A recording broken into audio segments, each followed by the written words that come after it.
All right, this is Deanna Marie, and welcome back here to the Clusie. And today we're going to be talking about how God is always doing something. Okay, so let's get started. All right, today's Today's Bible Bible reference is reference going to is be going to be Joshua Joshua, chapter chapter 24, verse 24, 13. verse 13. So you guys know how I am. Open up those Bibles, get in the Word, let God speak to you what He wants to speak to you about. Pray and open up the lines of communication. Okay, that being said, at this point, in the Bible, in this Bible verse, God is referencing how He is giving Joshua and the people of Israel all of the towns that they didn't build, the trees that they didn't plant. He's giving that all to them. And I want you to kind of look at this from your life. Sometimes you guys think, oh, it's taking too long. What's God doing? He's not doing anything, because all you can see is your side of it. And the people of Israel, when they were in Egypt and they were being treated like slaves, I'm sure that they were looking at it like, what is going on? Like, what is God doing? God forgot about us. There's nothing here. Why are we doing this? We're getting treated like crap. We're not doing anything. That's what they're thinking, right? And sometimes you can think like that too.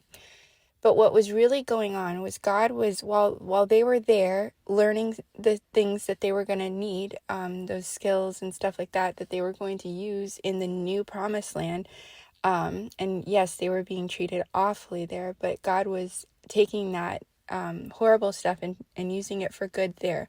But while that was going on in the promised land, He was having people and other things being built up for them. So when they went into the promised land, it was all prepared for them. They were just going to walk into it and walk into their new life, into their new homes, into their new marriages, into their new life of abundance, into their new careers. That's what they were going to walk into. He wasn't giving them a gift that wasn't already prepared.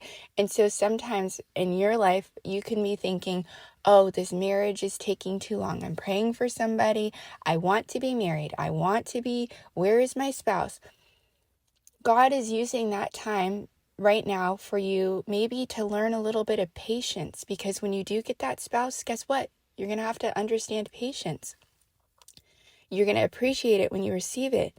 And then on the other end, He's also preparing that person so that when you guys walk into your marriage, that's already going to be kind of tough sometimes. It's not always going to be flowers and rainbows and fun stuff.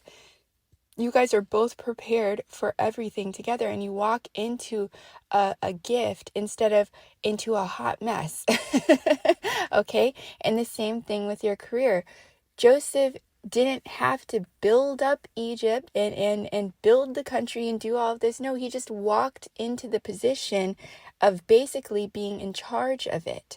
Okay, so for somebody else, maybe that's your career. Maybe you're wondering why you're having to work from the bottom up, and everybody else in the company, they're getting to be managers and you're not. You're starting at the very bottom and you're taking it step by step. That's exactly what Joseph did, because he had to learn the whole system that he was going to be running eventually. And then God will take what is somebody else's and He will give it to you because you know how to run it properly and they do not.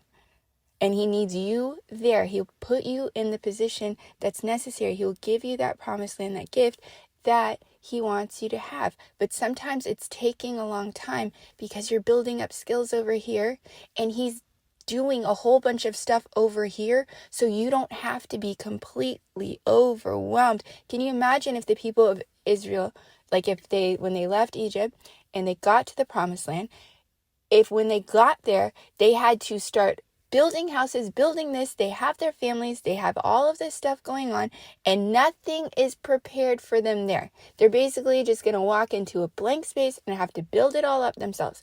That is not helpful. So sometimes you think that He's not doing something. He's doing something. He's working on all of the things and preparing this great, wonderful gift for you.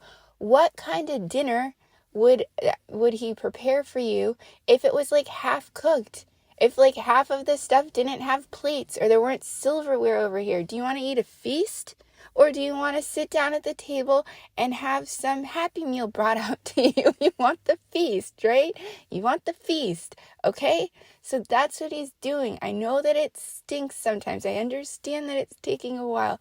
I get it. But you don't want it half done.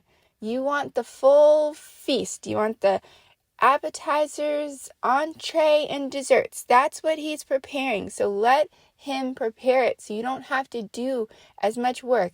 If not, you're going to sit down at the table. The food's not going to be ready. You're going to have to go back to the kitchen, go cook it yourself, then serve yourself. He doesn't want to do that. He wants you to enjoy the gift that he's giving you.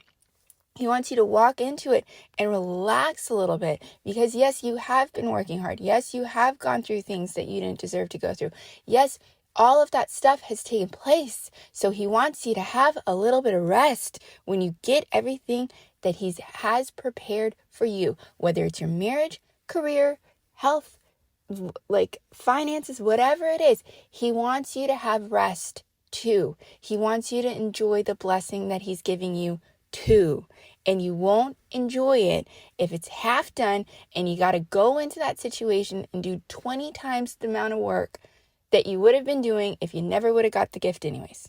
Okay? So think about that. He's not slack. He hasn't forgotten. He's doing it. I swear he's doing it. You just have to give him time because he's preparing it so there's not going to be as much work on the other side.